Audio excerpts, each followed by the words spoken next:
Welcome to The Right Idea, where we discuss the people, policy, and politics that move Texas. I am your host, Derek Cohen. Unfortunately, Brian is unable to join us right now as he is auditioning for K-pop Demon Hunters. However, we are joined by Chance Weldon. Now, Chance, I want to talk to you a little bit about this the goings-on in the Fifth Circuit. Obviously, you're quite familiar, but I want to talk about this specific decision, or concurrence in a decision, I should say, that Justice Willett put out. Long story short, and we'll get into the detail here, essentially, should machine guns be illegal or not, which traditionally is usually argued under the rubric of the Second Amendment, we're going to talk about it in Article 1. We're going to talk about it in the Commerce Clause. So let's just jump right in, Chance. Chance, as you know, friend of the pod, has been a longtime guest, I think, on this. This is probably your third visit on the show. But he is our Director of Litigation at our Center for American Future. So, Chance, jumping right in, essentially, the Fifth Circuit case, what was it about and what was said? Yeah, the question before the court was whether or not a ban on the possession of a machine gun, the federal ban on possessions of machine guns, was unconstitutional, primarily under the Second Amendment. But Judge Willett decided to write separately, in fact, concurring with himself, which is a rare thing that you get. I concur with myself frequently. Yeah, wrote a separate opinion concurring with his own majority opinion to raise the question of whether or not the federal government had the authority to ban the possession of machine guns, not under the Second Amendment, but just full stop. Like, where do they get the authority to ban the possession of anything? So it probably bears mentioning that the current ban exists in the National Firearms Act. That's right. And how was that structured? So it is simply a statute which, depending on what part of the statute it falls under, it can be prohibitions on possession. It can also have prohibitions on sale. And also there is a taxation and registration scheme for certain firearms under the Act as well. Okay. And so since this is, in Article 1 and not the in the Second Amendment context, how has it been argued specifically in that Second Amendment context? And why is the case that you just filed different? So the difference is, historically arguing under the Second Amendment, you have to go into the text, history, and tradition of the Second Amendment. And the question there is this a firearm that is protected under the Second Amendment, which means is it an ordinary firearm in ordinary use? There's some tough questions about dangerous and unusual firearms. And then there's this whole two-step process where the court says, okay, were there analogous prohibitions at the time of the founding that would justify regulating firearms in this way, if it is one of those firearms that falls under the protection of the Second Amendment? Here, all of those questions are brushed to the side, because the question isn't whether any government, like a state government, for example, could prohibit machine guns. The question is whether the federal government has authority to do so. And that raises all sorts of different questions. Well, I think we should probably unpack a little bit about the mechanics of your argument here, specifically in the concept of enumerated powers. Now, it essentially argued and cited within the Willett concurrence that there is no such thing, or that if it does exist in a very limited ambit, a general congressional police power, right? How does that fit in, especially with the concept of enumerated rights that you're discussing? So if you think about the way the government's divided in this country, one of the geniuses of our Constitution is they didn't want to consolidate all of the power of government in one place. We didn't want to consolidate it in one person, which is why we divide power through the legislative, executive, and judicial branches. And we didn't want to place it all in one government, which is why the federal government has some limited enumerated powers, and then other powers are left to the states. Typically what you would experience in your daily life are state government powers, the ability to create crimes or police, robberies or vandalism or things like that. The federal government doesn't have that authority. It only has a list of specific enumerated powers in Article 1, and it doesn't have authority to regulate anywhere outside of those powers. And you're arguing this essentially, well, within the doctrine of enumerated powers, but you're arguing this under the Commerce Clause. And, I think our listeners can be spared and forgiven if they don't remember law school, or God forbid, civics class, in what that is. Tell us about what the Commerce Clause is and what that allows Congress to regulate. Yeah, so in Article 1, Section 8 of the Constitution, it lays out the various ways that Congress can regulate, the various topics of things that Congress has authority over. And one of the things that Congress was granted was the authority to regulate interstate commerce. And the purpose for that at the time was to prevent states from discriminating against one another's industries. It was very common at the time under the Articles of Confederation. States were effectively levying tariffs against one another. They were placing restrictions and protectionist sort of rules to protect their own industries against other states. And that's no way to run a country. And so our Constitution says, well, the federal government will have the authority to regulate interstate commerce, taking that off the table for the states. Over the years, primarily starting in the 1930s, you see an expansion of that, where this becomes the font of almost everything that we think of today that the federal government regulates, because they basically claim that everything at some level will affect interstate commerce, and therefore the federal government has authority to regulate it. But that doctrine in and of itself, the way as which you described it, started getting eroded maybe, you'd have to correct my years, but I think like in the mid-90s, in early 2000s with a couple of cases, Lopez being one. What were some of the developments from those particular cases, I should say? Yeah, so as I said before, the court starts moving away from an original interpretation of the Commerce Clause in the 1930s to justify a lot of what happened under the New Deal. And it goes further and further until you get to the 1990s, and they try to justify a ban on firearms in school zones. And the court says, okay, possession of a firearm in a local school zone just certainly is not interstate commerce. We're not saying it's a good thing. A federal law that says this. Yes, a federal law that says bans firearms in a school zone. You can't argue that that's interstate commerce. The gun's not crossing state lines. No one's engaged in commercial activity. What you're regulating there is pure possession of something in a school zone. That's something that has to be left to the states. And so the court builds out a doctrine out of this case, Lopez, when it strikes this down, that basically says there is a limit to the Commerce Clause, and we're going to start policing that. And so I guess that bears mentioning then what are the specific things, the specific categories under which, through Lopez, that Congress may regulate something under the Commerce Clause? Yeah, so there are really three categories. The first is the channels of interstate commerce. So this is your roads, your rivers, things that actually cross state lines. They can make sure those remain safe. The second is instrumentalities of interstate commerce, which is basically a fancy word for the things that move in interstate commerce. So, widgets, if you're shipping something across state lines. And then the third is what they say things that substantially affect interstate commerce. And this is where the big expansion happened, because it's not actually under the Commerce Clause itself. It's under the necessary and proper clause, which allows the government to regulate things that are necessary and proper to regulate interstate commerce. And that's where you get the substantial effects test. And that essentially, and correct me if I'm wrong, under both Wickard and Raich, have been ruled as you could basically have an aggregate of individual commerce that would then at some multiple then qualify, right? That's kind of the way that rationale works. Yeah, and it's worth unpacking what that case was. In Wickard, that was the case from the 1940s, where they prohibited someone from consuming their own wheat that they had grown on their own property. How dare they? Because the federal government argued that the consumption of wheat would actually affect interstate wheat markets. And therefore, that was the justification during the New Deal era for regulating wheat consumption. And so over time, that was the same sort of argument that if you take all of the economic transactions together, mix them all up in a blender, eventually you get to the substantial effects test.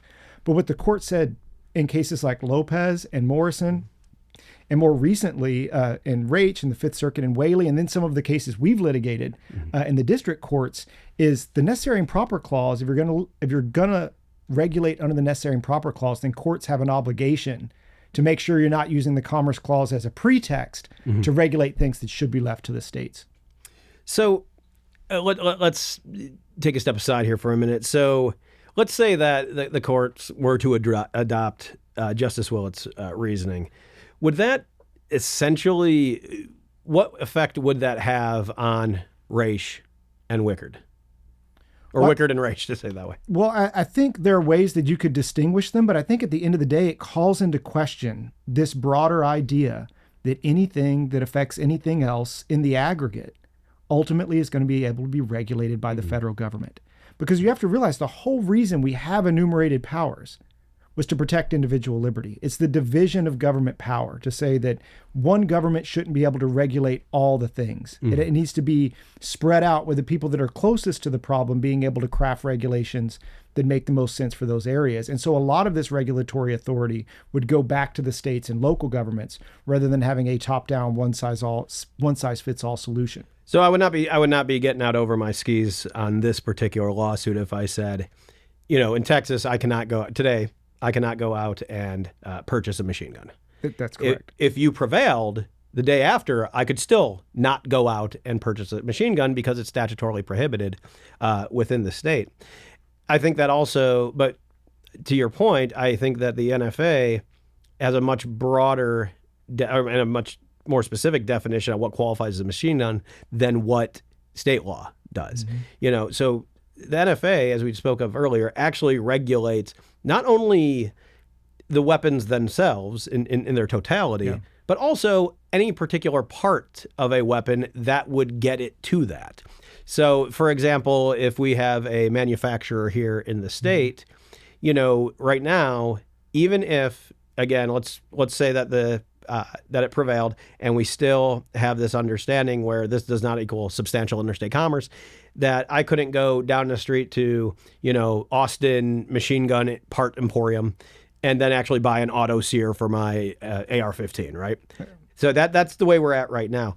But currently, because that exists within the NFA at the federal level, that part-specific prohibition is what stops that here at the state level, correct? I think that's correct. I don't want to give you legal advice on what guns you can purchase, Derek. Right?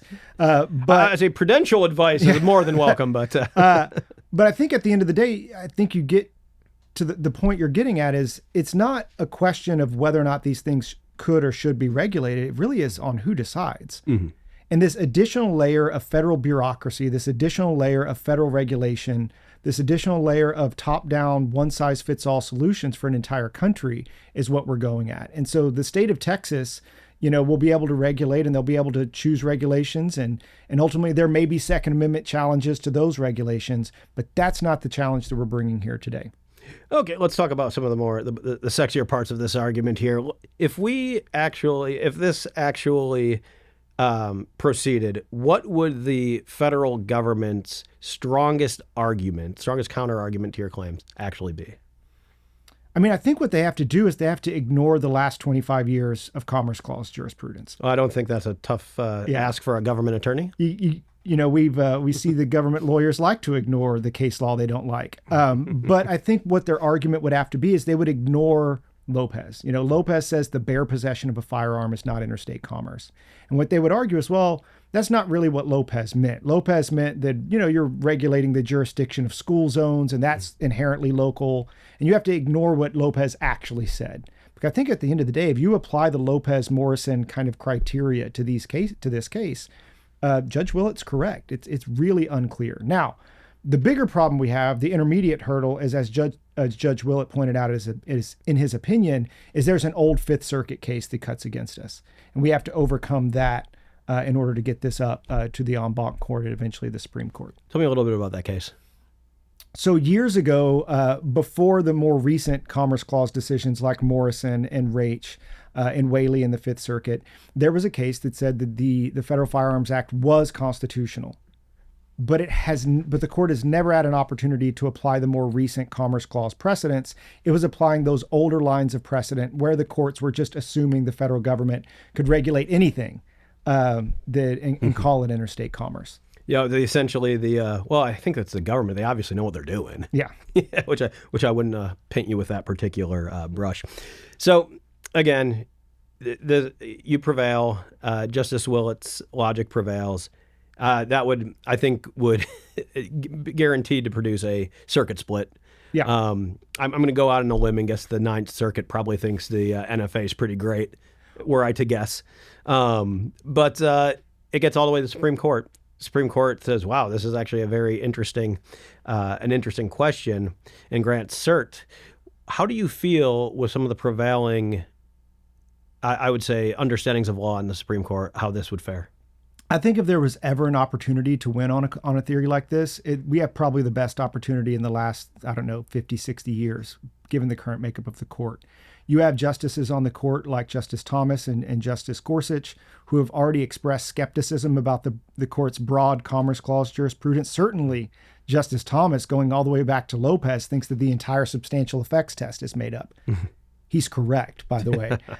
He's correct about a lot of things. Yes. But you also have, when they were on the courts of appeals, Justices Alito and Justice Roberts have also expressed skepticism about this broad view of the Commerce Clause.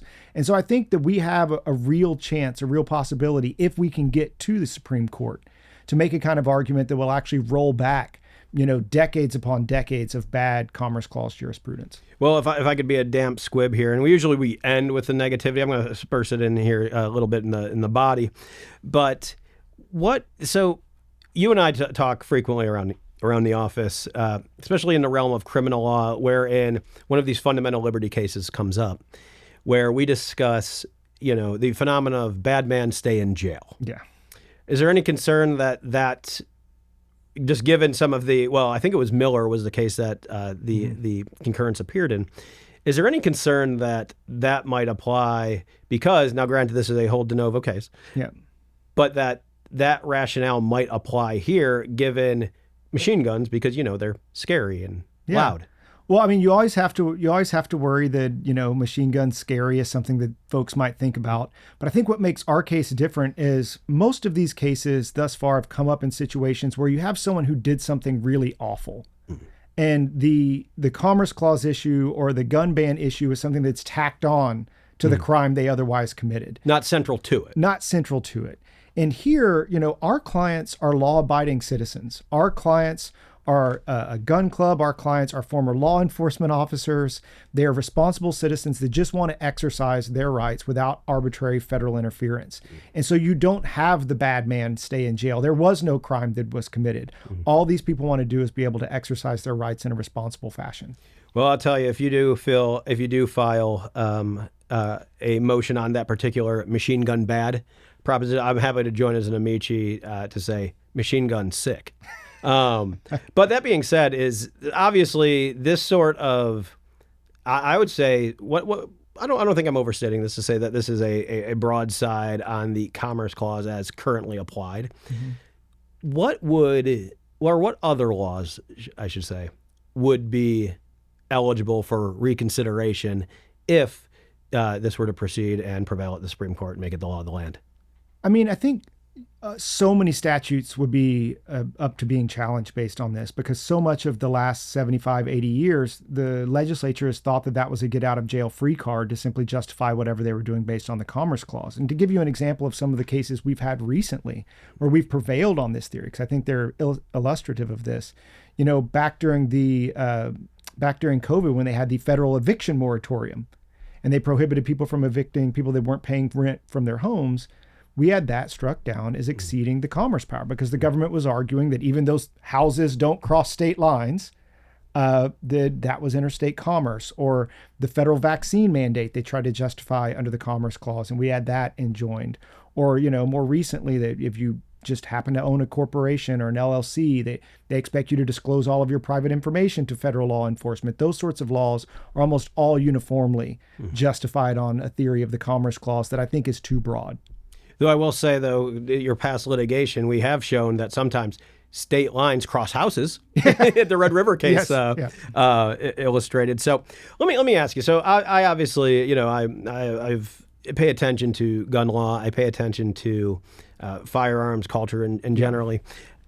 Why not everybody does? I fully admit that. And what could I say to somebody who wasn't necessarily a gun guy, quote unquote, to make them interested in this case? Well, I think the broader implication is that the federal government is one of limited and enumerated powers, that it doesn't have the authority to do anything that it just happens to think is good policy, and with good reason, because as we said before, the founders and the folks who ratified our Constitution recognized that dividing power was a safeguard for individual liberty. A government that is big enough to give you everything you want is also strong enough to take everything you have. And at the end of the day, that's why we have federalism. That's why we divide power. And so regardless what you think about guns, the theory of the Commerce Clause the government relies on here is unlimited. And we don't believe in unlimited federal power. Amen. One last question I want to ask. So you said you think that there's good indications that should this make it to the Supreme Court, that it would be considered favorably. So could I summarize that as you see that this current Supreme Court actually does have a preference for enforcing structural limits on federal power? Thus far, it looks to be moving that way. And I think that's the result of just a broader philosophy that cares about the original public meaning of the Constitution. And that's something we haven't seen for a long time. But even, from the top down, I think even the most left-wing members of the court have argued that we're all textualists now. So institutionally, the court claims to care about original public meaning in a way that it hasn't in the last 75 years. Well, that's I'm afraid I'm probably never going to be allowed to host one of these again, because we just ended a right idea in depth on a happy note when it's almost a meme that we do the dour stuff at the end. But Chance, really appreciate you here. Hopefully we can get you on the larger full format pod as this case is kind of working its way through the courts. Just because I think this is, for the reasons we discussed, I think the issues here, people are going to see this, and people who are, I would say, not the legal mind of a caliber of yours, caliber being a advised word there. And they're going to see this and say, oh, this is just about machine guns. And as you've stated, I think you say this is not about machine guns. Yeah. Absolutely. Well, thank you, Chance, for being here. We really appreciate your time. And in the mortal words of Sam Houston, do good and risk the consequences.